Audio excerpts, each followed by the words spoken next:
ಇಲ್ಲ ಹಂಗೆ ಮಾತಾಡಿ ಸರ್. ನಮಸ್ಕಾರ ಸರ್, ನನ್ನ ಹೆಸರು ಅಬ್ದುಲ್ ನಬಿ, ಪ್ರಾಂಶುಪಾಲರು, ಮೊರಾರ್ಜಿ ದೇಸಾಯಿ ವಸತಿ ಶಾಲೆ, ದೇವರಾಯ ಸಮುದ್ರ, ಮುಳಬಾಗಿಲು ತಾಲೂಕು, ಕೋಲಾರ ಜಿಲ್ಲೆ. ಇವತ್ತು ಸೆಪ್ಟೆಂಬರ್ 15, 2024ರಂದು ಅಂತಾರಾಷ್ಟ್ರೀಯ ಪ್ರಜಾಪ್ರಭುತ್ವ ದಿನಾಚರಣೆಯನ್ನು ಕರ್ನಾಟಕಾದ್ಯಂತ ನಾವು ಆಚರಣೆ ಮಾಡ್ತಾ ಇದ್ದೀವಿ.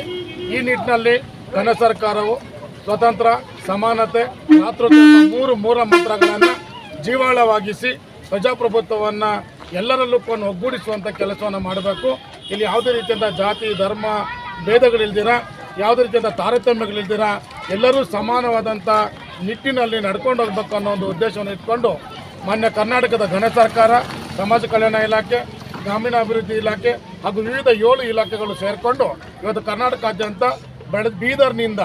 ಬೀದರ್ ಜಿಲ್ಲೆಯಿಂದ ಚಾಮರಾಜನಗರ ಜಿಲ್ಲೆಯವರೆಗೂ ಸುಮಾರು 2,500 ಕಿಲೋಮೀಟರ್ ಅಷ್ಟು ಮಾನವ ಸರಪಳಿಯನ್ನು ರಚನೆ ಮಾಡೋದಕ್ಕೆ ಉದ್ದೇಶವನ್ನು ಇಟ್ಕೊಂಡು ಇವತ್ತು ಅದನ್ನು ಪೂರ್ಣಗೊಳಿಸಿದ್ದೇವೆ.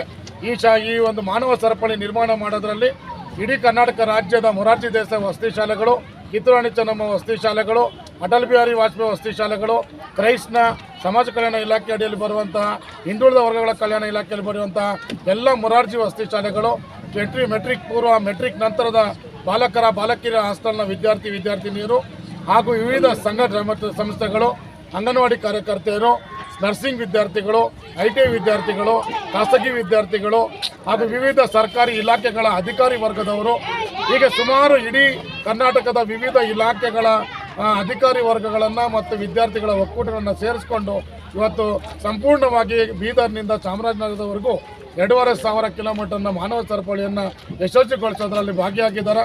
ಆ ಒಂದು ಅವಕಾಶಕ್ಕಾಗಿ ಕರ್ನಾಟಕ ಸರ್ಕಾರಕ್ಕೆ, ಸಮಾಜ ಕಲ್ಯಾಣ ಇಲಾಖೆಗೆ, ಕರ್ನಾಟಕ ವಸತಿ ಶಿಕ್ಷಣ ಸಂಸ್ಥೆಗಳ ಸಂಘಕ್ಕೆ ನಾವೆಲ್ಲ ಈ ಇಲಾಖೆಯ ಪರವಾಗಿ, ಪ್ರಾಂಶುಪಾಲರ ಪರವಾಗಿ ಅನಂತ ಧನ್ಯವಾದಗಳನ್ನು ಅರ್ಪಿಸ್ತಾ ಇದ್ದೀವಿ. ಹಾಗೆ ನಮ್ಮ ತಾಲೂಕಿನ ಕೋಲಾರ ಜಿಲ್ಲೆಯ ಮುಳಬಾಗಿಲು ತಾಲೂಕಿನ ಎಲ್ಲ ವಸತಿ ಶಾಲೆಗಳು, ವಸತಿ ನಿಲಯಗಳು ಹಾಗೂ ವಿವಿಧ ಖಾಸಗಿ ಶಾಲೆಗಳು ಭಾಗಿಯಾಗಿದ್ದಾವೆ. ಸುಮಾರು ಒಂದೊಂದು ಶಾಲೆಗೆ 3 ಬಸ್ಸುಗಳಂತೆ ವಿದ್ಯಾರ್ಥಿಗಳನ್ನ ಕರೆತಂದು ಮಾನವ ಸರಪಳಿಯಲ್ಲಿ ಭಾಗವಹಿಸಿ ಈ ಕಾರ್ಯಕ್ರಮವನ್ನು ಯಶಸ್ವಿಗೊಳಿಸುವಲ್ಲಿ ಪಾತ್ರರಾಗಿದ್ದೀವಿ. ಹಾಗೂ ಈ ಕಾರ್ಯಕ್ರಮದಲ್ಲಿ ನಾಡಗೀತೆಯನ್ನು ಹಾಡಿ ಸಂವಿಧಾನದ ಪೀಠಿಕೆಯನ್ನು ಹೇಳೋದ್ರ ಮುಖಾಂತರ ಮಾನವ ಸರಪಳಿಯ ಕಾರ್ಯಕ್ರಮವನ್ನು ಮುಕ್ತಾಯ ಮಾಡಿರ್ತೇವೆ. ಸೊ ಆ ಒಂದು ಕಾರ್ಯದಲ್ಲಿ ಭಾಗವಹಿಸಲು ಎಲ್ಲರೂ ಅವಕಾಶ ಮಾಡಿಕೊಟ್ಟಿದ್ದಕ್ಕೆ, ಯಶಸ್ವಿ ಮಾಡೋಕ್ಕೆ ಅವಕಾಶ ಮಾಡಿಕೊಟ್ಟಿದ್ದಕ್ಕೆ ಎಲ್ಲರಿಗೂ ಈ ಮೂಲಕ ಮತ್ತೊಮ್ಮೆ ನಾವು ಧನ್ಯವಾದಗಳು ಅರ್ಪಿಸ್ತಾ, ಪ್ರಜಾಪ್ರಭುತ್ವಕ್ಕೆ ಜಯವಾಗಲಿ, ಪ್ರಜಾಪ್ರಭುತ್ವಕ್ಕೆ ಜಯವಾಗಲಿ, ಪ್ರಜಾಪ್ರಭುತ್ವಕ್ಕೆ ಜಯವಾಗಲಿ, ಈ ದೇಶದಲ್ಲಿ ಎಲ್ಲರಿಗೂ ಸಮಾನತೆ ಸಿಗಲಿ ಅಂತೇಳಿ ಆಶಿಸ್ತಾ ಈ ಥರದೊಂದು ಕಾರ್ಯಕ್ರಮಗಳು ಯಶಸ್ಸನ್ನು ಕಾಣಲಿ ಅಂತೇಳಿ ಹೇಳ್ತಾ ಮಾತನ್ನು ಮುಗಿಸ್ತಾ ಇದ್ದೇನೆ. ಧನ್ಯವಾದಗಳು.